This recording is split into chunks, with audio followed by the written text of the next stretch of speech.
hinalikan? Sorry. Kino-comfort lang kita eh. Sorry, hindi ko sinasadya. Sorry. Bel! Rick! Kising na si Bambi! Bambi! Hoy! Ano bang tinatayo-tayo mo dyan? Tara na!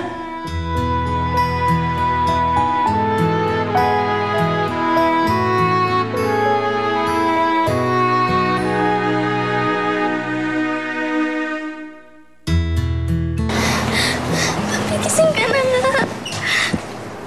Bambi. Jay. Bakit? Nangyari ba masama kay Josh? Okay lang siya. Ikaw lang talaga yung napuruhan sa aksidente.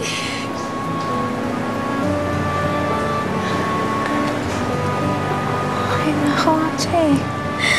Umiyak. Bambi, kasi nakumatos ka. Iba pa rin yun eh. Nakakatakot. Bambi, sorry ah. Sorry dun sa mga oras na hindi ko sinagot yung tawag mo. Kasi nagtampo ko sa'yo eh.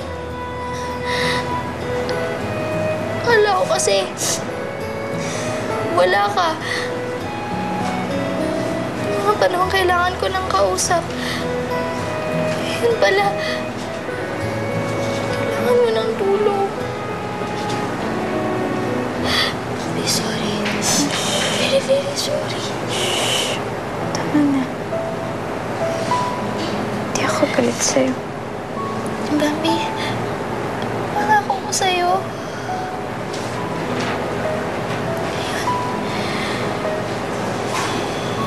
Hindi na kita iiwang mag-isa. Hindi kita papabayaan.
Dahan-dahan lang, Bambi.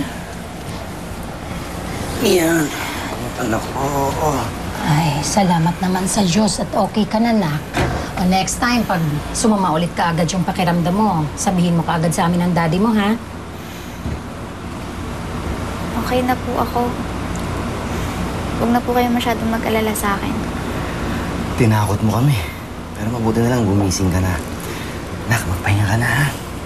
Ikaw, Bel, magpahinga ka na rin, ha? Apo. Okay ka lang dyan. Okay, pahinga ka na, ha? Sige po. Tulog ka na, nak.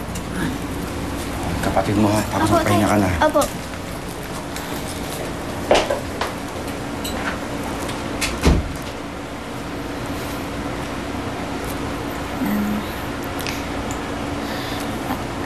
Ate, sige na. Wala ka pang maayos na tulog sa ospital. Kakaasikaso mo sa akin. Okay lang ako, Bambi. Mas gusto ko na yung napagod ako sa kakaasikaso sa'yo kaysa yung naghihintay lang ako magising ka. Ate, salamat ah. Kahit nagkatampuhan tayo, hindi ka umalis sa tabi ko.